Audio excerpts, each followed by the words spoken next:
Okay. 2008 market crash. Financial markets crash. Bond markets. Bond market. Um, Conventional banking. uh, Interest. Interest. Haram police. um, Kofi. I don't know. Elon Musk. Doge. Doge. Okay. Biryani or shawarma? Tough one. Shawarma. Okay. A little bit more on the finance side. Stock market or the real estate market? Stock market. Okay. Stock market or the crypto market? Stock market. Okay. Bitcoin. What's your opinion? Long term hold. Long term hold. Okay. In real estate, pre-construction versus like buying actual real estate.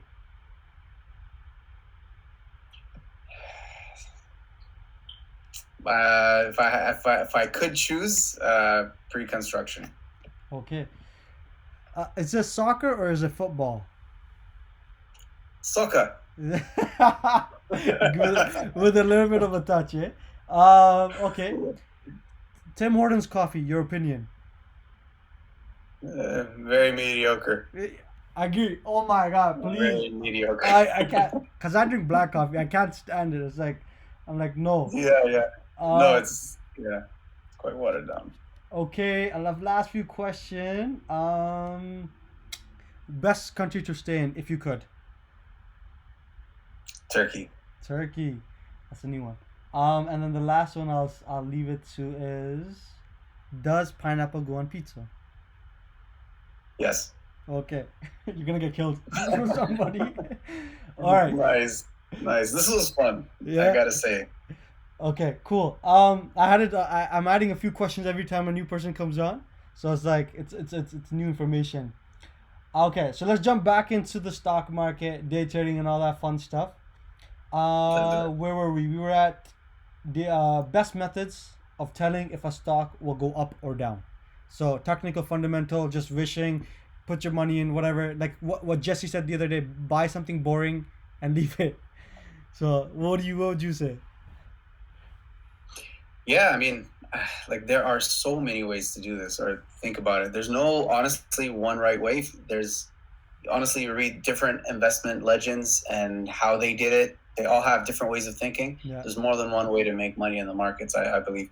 But I would definitely say uh, a company that is uh, showing like a good track record of growth in its revenues and its earnings, and it's expected to continue growing, and it's like a strong player in the market that it's in. That's Okay, so technical. That's technical analysis. no, this is fundamental. Sorry, yeah, fundamental, yeah. Fundamental, yeah. So that's one of my favorites. And then just honestly, if you want to go easy, just pick a company that is a dominant player in its industry and it's still growing, Yeah. right? Anything like you know Google, like the FANG stocks are all killing it because they're now like a utility. It's a company that everyone has to use. Yeah. Everyone uses Google. So many people have iPhones. It's like you gotta have an iPhone. Yeah. I don't have one, but you gotta have an iPhone. Um, Amazon. Everyone uses it. Facebook, social media. Like they're all kind of So these kind of companies, large cap companies that you think are going to be around for the next 50 plus years. Those are probably going to go up in the long term. Yeah, no, I gotta agree with you on that for sure. There's some big time investors that have said that they don't even look at the charts. They don't even look at anything. They just look at what the business is doing and like who are the Yep. founders. Like if this business has potential to grow, they're like we invest and we just wait. The biggest Mm-hmm. biggest skill we need is patience, which we as the Muslim community don't have. We don't have We patience. need to because we are Muslims, right? We need to have patience and tawakkul. Those are Yeah, like if you like. think becoming a really good Muslim investor means you need to have good patience and tawakkul. Tawakkul, yeah. Truly believe that. Yeah, yeah. Reliance on Allah. And that's what I meant by that is that usually we as Muslim we want things that like this.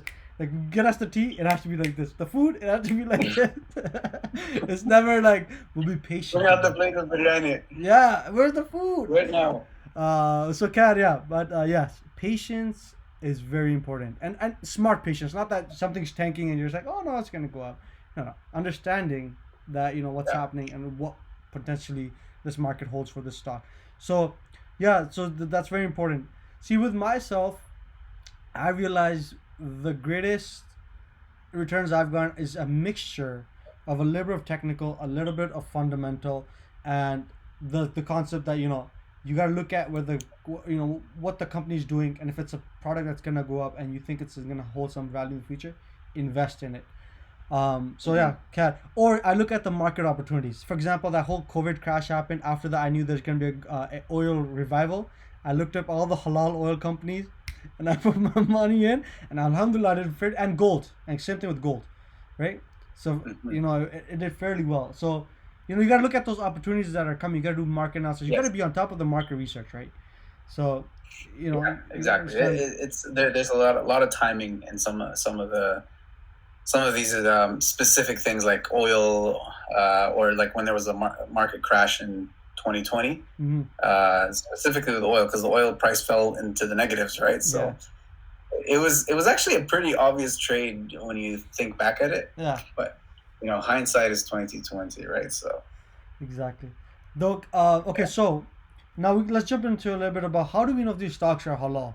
I know there's Zoya. I know there's Islamically. There's also one other company I think called Finically or something like that. So Finically, yeah. Tell us about a little bit about how do I know if it's halal or not? Yeah. So the first thing I would do is like get a gut check on the company for yourself, right? I mean, like what does the company do? Are you comfortable with what that company does in the first place, right? I mean, Apple sells iPhones. Okay, they also stream music, and some people don't have an issue with music streaming, right? Revenues and that sort of thing. So there's that. It's kind of a gray area. You have to look into it. So the company revenues are very important. There's the standard, the popular standard out there is no more than 5% of a company's revenue can be from haram or impermissible sources. So things like interest, gambling, firearms, alcohol, illicit entertainment, and these kind of things. These kind of very obvious things that are against our Islamic values. A company has to have less than 5% of something like that, so that it can be considered halal or sharia compliant is probably the better term to use. But then still you have to purify the portion that is haram from the dividends that you get from the company and that sort of thing. And then there are secondary measures that scholars have put in place, or the popular standards of today have put in place. Specifically, it's called AOFI. That's the abbreviation, Accounting and Auditing Organization for Islamic Financial Institutions. They basically put out financial ratios that you need to look at for a company. So if a company has too much debt on its balance sheet, then it's considered non-compliant. So if it has more than 30 or 33%, some say as well, compared to its market cap or the size of the company, then it's considered non-sharia compliant. Why? For a couple of reasons, but mainly because any debt pretty much out there is interest-based, and we want to avoid companies that have too much interest-based debt on their balance sheet. And same thing, the same rule applies to cash. So also no more than 30% of a company's market value should be in cash, basically. So you look at a company's balance sheet, you look at these items, just a quick ratio that you calculate. And Zoya and Islamically and even Finispia, these guys all kind of follow the same standards. For the most part, there's some slight differences, but you can refer to these as a quick kind of shortcut method to see which stocks fall under these Sharia compliant criteria and which ones don't. And Zoya specifically has one where you'll find stocks that are questionable. If the revenue is not, you need to do a bit more research. They'll tell you this this is questionable. You should look into it yourself, kind of thing. Mm-hmm. So the Apple is a good example of one that Zoya labels as questionable. Yeah, you know, I agree with you. So what my plan actually is, when the second guide does come out, I'm gonna probably put that how to do the technical, I like the actual analysis, step by step as for the IOFI regulations, and then inshallah you guys can. Because sometimes I did notice that some apps had something that's impermissible, but it was actually permissible by their most latest Yep. financial stuff. And then sometimes I would say it's permissible, but then when I did the whole check myself, it was impermissible, right? So, but 95% of the time it was good. It was just rare times when I would post something on TikTok and I would be like, that's not permissible according to this app, and I'd be like, okay, well then I'd break it down and I'd be like, look, it is. They're using IOFI, but they might be a little bit, delayed in their response or XYZ. Yeah, yeah, and keep in mind, a lot of these apps are a lot of the screening is done very automatically. Mm-hmm. So it's not like they look at every single stock and analyze it and really read up on it. And I don't think they have the resources yet to do that. Mm-hmm. Having said that, these apps are doing a great job and they're actually quite sophisticated. Yeah. But at the end of the day, like why I mentioned the gut check at the beginning is, make sure you're comfortable with the company in general, even if it's ethical practices. Mm-hmm. And then at the end of the day, after you've researched the compliance, do another gut check. Are you sincerely comfortable with investing your money with this company? Mm-hmm. If you have doubts, are you okay with those doubts, or are you not okay with those doubts? And at the end of the day, it's these apps are not, in my opinion, they're not meant to be a halal or haram card, or to be labeled as halal and haram, because you're going to have differences of opinion. You're going to have differences in labeling and differences in standards. So these standards are not meant. I don't think they're meant to be, to categorize companies as explicitly halal and haram. I just think that they're meant to kind of label them under sharia compliant and non-sharia compliant, and there's a difference because there are some gray areas that you need to make a decision at the end of the day. Obviously, there are financial companies like banks and that sort of thing, and they're obviously haram because all of their money is from interest. So it's like kind of a no-brainer. But some are more obvious than others, and it's important for us to make our own effort to make our own judgment and not be afraid to do that, because I get a lot of questions and DMs. Is this stock halal? How come this one said it's halal and this app says minus cryptos?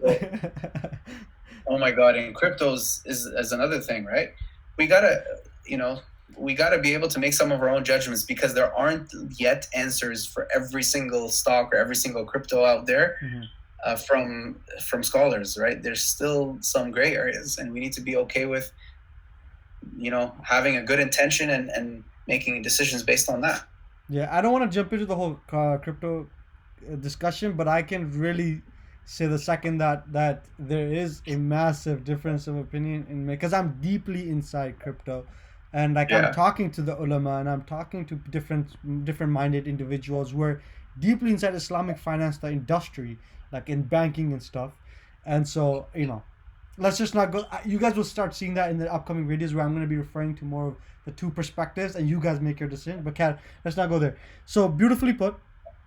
So these I know you can go on and on about crypto. Actually, I want to, I do recommend whoever's watching, check out Ahmed's videos on crypto. He's really done a fantastic job, mashallah. Jazakallah. I just wanted to give you a shout out within your own podcast, if that's okay. Jazakallah. No, and then as something very important that you said, and you always say this on your TikToks too, check your intentions. So check your niyyah.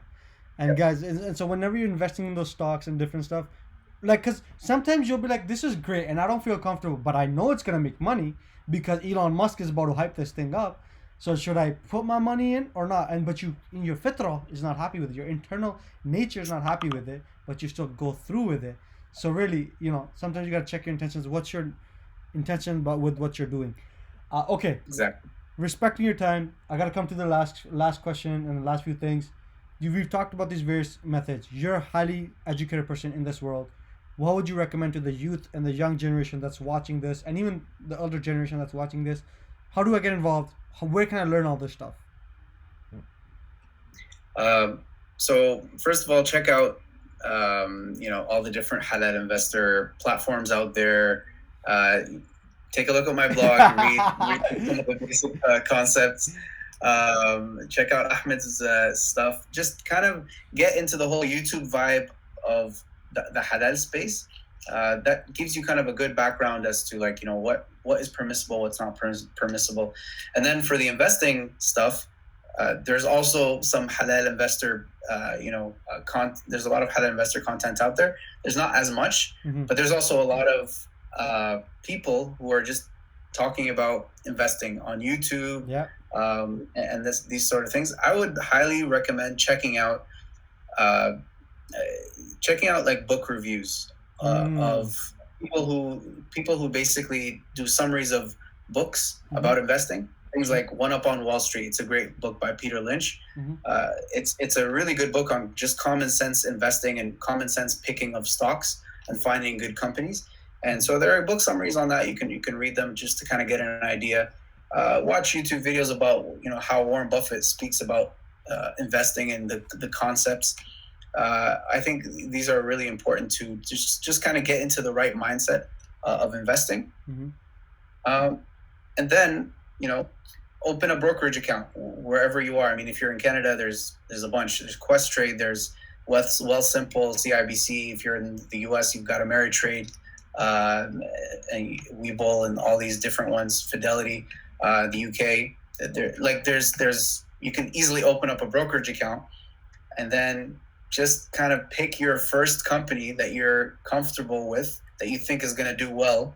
Just from your common sense knowledge, put a little bit of money in it, and see how it does. And just give it months, give it even a year or more, and see how it does. And start kind of playing around with different companies, and that you think the market hasn't yet realized their true value. So there's that for the stocks portion. But in terms of just getting started in something, just getting your wealth invested, I would take maybe a little bit more money that you think you don't need for the next 3 to 5 years, and you want to see it grow. Put it in a halal ETF, for example. There are a few halal ETFs out there. In North America, we have HLAL, the WAP ETF, and then we've got the Sharia Portfolio ETF, SPUS. They're invested in the U.S. Sharia compliance stocks, the top large cap companies, and those are likely to do well, right? I mean, probability wise, you're probably okay, right? So that's kind of getting your feet wet with the market, and just getting your wealth started and invested somehow. And from there, you'll see how it feels to be invested. You'll see the gains, you'll see the losses, and over time, you'll inshallah see the gains and realize, okay, this is important, I should learn more. And you will learn more naturally from there. And then soon after, you just start getting the books, and you start getting the information. And I think the only thing that differentiates us from the major understanding of how to trade in the market is the concept of Sharia compliancy. So just learn how to trade there's so many YouTube channels. That's where I learned. I watched this guy with 10 hours of technical fundamental analysis, XYZ. I took what he taught, plus I took some courses. I bought some courses about charts analysis, pattern analysis, and then mixed all that stuff, found my best combination, and started trading. Initially, I had some hard times, and then once I got into it, that's when you start seeing the flowers and the fruits. But if you really want to get into technical, that's going to take time. Then you start learning about the risk to return ratio, utility functions, and XYZ, but let's not go there. So I'll actually link the 2 ETFs that you mentioned for sure. If you have any books that you recommend, do send them to me. I'll also link them in the description. Before I finish off this podcast, I want to thank you so much. Any last things that you want to leave us with? Just always remember that the rizq and sustenance, wealth at the end of the day comes from Allah, right? So it's not something that is in our control. Whatever is destined to come to you is going to come to you. So with that in mind, don't be so scared to lose your money. when you're Subhanallah. investing, Yeah. right? Subhanallah. Well, you're gonna have to risk your money a little bit in life to do anything productive. So whether it's in the stock market, whether it's starting a new business, whether it's investing in something, investing in your kids' education, investing in your kids' playing in a soccer team. I don't know if that's going to turn out well or whatever. So you're going to have to use your money somehow and risk it. Yeah. So don't be so attached to your wealth and thinking that it's safe in a bank account. This is my advice in terms of how to think about your wealth. And gaining wealth is not a bad thing. It's really have a mindset of you want to have more wealth so that you can do more good. Exactly. And not that necessarily you want quick gains so that you can live it up in life, kind of thing. That's I don't think that's what it's about for Muslims. A Muslim really, we have family values, we have concern for the community, and we just want to be able to do more good. And we, and that's okay to want to break out of a system that forces you to work a 9-to-5 job and barely be able to save, right? So I think having the right mentality is very important. For sure. I remember somebody telling me that to become an ulama, it's a privilege and you have to have wealth for it, because you gotta let go of the dunya and you can't really make that financial stuff for yourself. And I know this as someone who was very financially well, and that's why I went and became a mufti. So if you perceive your kids to become ulama, and that should be your motivation. If you want your kids to become strong ulama deen, then try to give them that opportunity that, hey, I'll take care of your finances when you're there, and when you come back until you get a job. And once you get a job, then you'll become whatever, self-sustaining, XYZ. Okay, Kat, this can go on for days, and I know our discussion can go on for hours. Thank you so much, Moez, for coming. I will link all his stuff in the description. Do check out his TikToks and his other stuff. He's a cool guy. He's got good information. We all should be learning from him. So check him out for sure. Other than that, thank you so much for everybody coming. Thank you, Moez, for coming. Take care of yourself as always. Assalamu alaikum. Thank you, Ahmed. Assalamu alaikum, bro.